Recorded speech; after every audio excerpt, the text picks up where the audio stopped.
Sinong susunod?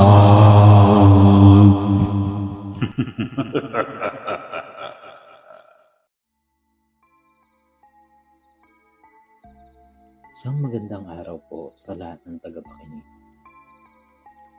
Sa isang liblib na baryo sa gilid ng kagubatan, naninirahan ng mag-asawang Tomas at Elena. Payak ang kanilang pamumuhay. Panday si Tomas, gumagawa ng mga araro at yero para sa mga kapitbahay. Samantalang si Elena naman ay naglalabada at nagluluto para sa ibang pamilya. Kahit na sila'y masipag, palaging kapos ang kita. Si Bunso, ang kanilang tanging anak na lalaki, ay 3 taong gulang noon. Babait, masigla, at laging may ngiting kayang magpawala ng pagod. Ngunit, madalas ay wala silang maipakain ng maayos. Maraming gabi na tanging tuyo at tubig lang ang kanilang hapunan. Isang gabi ng Biyernes, walang bituin. Matapos ang maghapong paggawa sa init ng araw, naglakad si Tomas sa tabi ng ilog upang magpalamig at makalimot sandali sa bigat ng buhay. Napansin niyang parang may kakaibang ningning ang mga alon ng ilog. Biglang may bumangong aninong lalaki mula sa kabilang pangpang. Maputi ang balat, mahaba ang buhok na parang sinuklay ng hangin, at nakasuot ng lumang barong na kumikinang sa sinag ng buwan. Tomas. Napahinto siya. At laking pagtataka, paanong nalaman nito ang kanyang pangalan? Alam ko ang laman ng puso mo. Gusto mong guminhawa ang pamilya mo, hindi ba? Naguluhan at natakot si Tomas. Pero, napalitan ito ng pag-asa nang marinig ang susunod na sinabi. May paraan para umangat ka, Tomas. Ipaglaban mo ang swerte. Magiging hari ka sa sabungan. At doon, napatingin si Tomas sa malayo. Isang araw, pangarap niya ring makabili ng sariling lupa. Mapag-aral si Bunso at mabigyan si Elena ng maayos na bahay. Anong kapalit? Nanginginig niyang tanong. Ngumiti lamang ang engkanto. Mapang-akit, ngunit may pagtatago. Kapag sumapit ang ika-6 na karawan ng anak mong si Bunso, sa akin na siya. Tumigil ang tibok ng puso ni Tomas. Hindi ko kayang ibigay ang anak ko. Mag-isip ka, Tomas. Ilang taon mo nang pinapasa ng hirap? Ilang taon mo nang nakikitang nagugutom ang pamilya mo? Sa 6 na taon, may panahon kang ibigay sa kanila ang lahat. Kung ayaw mo, aalis ako at mananatili kang mahirap. Naglakad palayo ang engkanto. Ngunit, huminto si Tomas. Tumulo ang luha sa kanyang pisngi habang nakatingin sa buwan. Para sa kanila, tatanggapin ko. Naglakad pabalik ang engkanto. Ngumiti at hinaplos ang balikat ni Tomas. Maganda ka. Sa susunod na sabong, ikaw ang maghahari. Hindi nga nagtagal. Bawat sabong na sinalihan ni Tomas ay panalo. Unti-unti siyang nakaipon at nagtayo siya ng sariling manukan. Bumili ng bagong motorsiklo at ipinagawa ang lumang bahay na dati ay tagpi-tagpi lamang. Si Elena ay nagulat, ngunit labis na nagpapasalamat sa Himala. Hindi niya alam ang lihim ni Tomas. "Salamat, Tomas. Gumanda na ang buhay natin," sabi nito habang hawak-hawak si Bunso na nooy ay 4 na taong gulang pa lamang. Lumipas ang mga taon at naging masaya ang pamilya nila Tomas. Si Bunso ay lumaki sa mga laruan, magandang damit at sa masarap na pagkain. Ngunit sa bawat araw na lumilipas, mas lumalalim ang takot ni Tomas. Papalapit ng papalapit ang ika-6 na kaarawan ng kanyang anak. Ang araw ng pagsingil. Dumating ang ika-6 na kaarawan ni Bunso. May mga lobo at handa sa kanilang bakuran.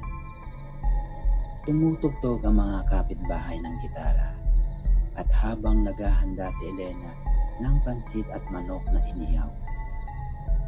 Masaya ang lahat, pero si Tomas ay hindi mapakali. Pabalik-balik ang tingin niya sa kakahuyan sa likod ng bahay.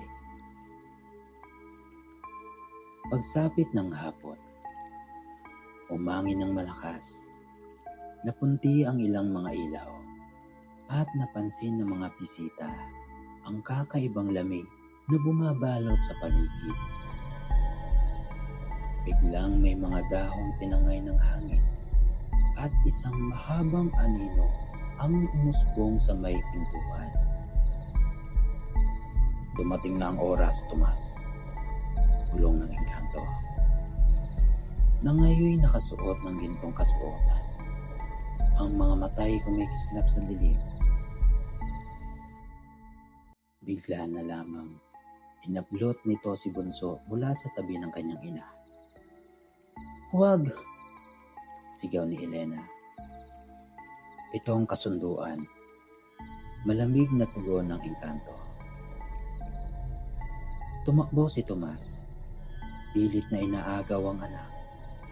Ngunit para siyang natulak ng malakas na hangin at natumba sa lupa. Sa isang iglap, naglaho ang engkanto at si Bunso sa anino ng kagubatan. Ang pagpatawa sa albularyo. Hagulgol ang bumalot sa bahay. Si Elena ay halos mawala sa uliran. Lumapit sila sa nag-iisang kilalang manggagamot sa baryo, si Mang Lucio. Isang matanda na sinasabing may kakayahang makipagsundo at makipaglaban sa mga nilalang ng engkanto. Pinakinggan ni Mang Lucio ang kwento ni Tomas. "Isang kasunduan sa engkanto, ang pinakamahirap baliin, Tomas, Elena," seryosong niyang wika. "Pero may paraan." Naglatag si Mang Lucio ng mga dahon, ugat at itim na kandila. Sa gitna ng gabi, isinama niya ang mag-asawa sa kakahuyan sa may matandang puno kung saan pinaniniwalaan may pintuan papunta sa mundo ng mga engkanto. Ang ritual at ang sakripisyo. Nagsimulang magdasal si Mang Lucio habang si Tomas at Elena ay nag-alay ng dugo mula sa hiwa ng kanilang mga palad. Biglang lumitaw ang engkanto. Bit-bit si Bunso na tila natutulog lamang. "Hindi niyo pwedeng bawiin ang sakit," mariing sabi nito. Ngunit nagpakatatag si Mang Lucio. Inusal ang mga sinaunang salita at inilabas ang isang matandang itak na may mga nakaukit. Isang malakas na liwanag ang sumiklab. Napahawak ang engkanto sa kanyang mga mata at bumagsak si Bunso sa lupa. Maaari mong ibalik ang bata, kapalit kung sino mang pumasok sa inyong kasunduan. Matapang na sabi ni Mang Lucio. Tumitig si Tomas kay Elena na umiiyak at humahagulgol habang yakap si Bunso dahil alam na niya ang kapalit. Dahan-dahan siyang lumapit sa engkanto. Ako na lang ang kunin mo. Sabi niya habang humahagulgol ngunit matatag. Patawarin mo ako, anak. Elena, patawarin mo ako. Ngumiti ang engkanto, malupit at malamig. Magaling. Sa simula pa lang, alam mong ito ang kahantungan. Hinawakan nito si Tomas at bago tuluyan lamunin ng anino ang katawan niya, huling sulyap niya kay Bunso at Elena ay may ngiting puno ng pagmamahal at pag-asa.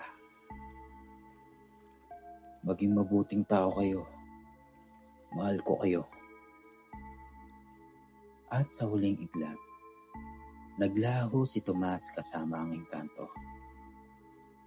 Ang muling payak na buhay. Umuwi si Elena at Bunso sa kanilang bahay. Luhaan, may sugat sa puso, ngunit magkasama at ligtas. Sa mga sumunod na buwan, ang mga ari-arian nila mula sa swerte ay unti-unting nawala. Kinakailangan nilang magbenta ng mga manok, ng motorsiklo, at iba pang kagamitan para mabuhay. Bumalik sila sa payak at simpleng pamumuhay. Si Elena ay naglalaba ulit sa kapitbahay at si Bunso ay pumapasok na sa pampublikong paaralan. Ngunit sa bawat araw na lumilipas, hindi mawawala sa isip nila kung paano inalay ni Tomas ang kanyang sarili para sa kanilang pamilya. Tuwing dapit hapon, dumadaan sila sa gilid ng kakawian kung saan sinasabi doon dinala si Tomas. Nag-aalay sila ng dasal at kandila at sa hangin, binubulong ni Bunso. Tay, salamat po. Pangako, lalaki akong mabuting tao.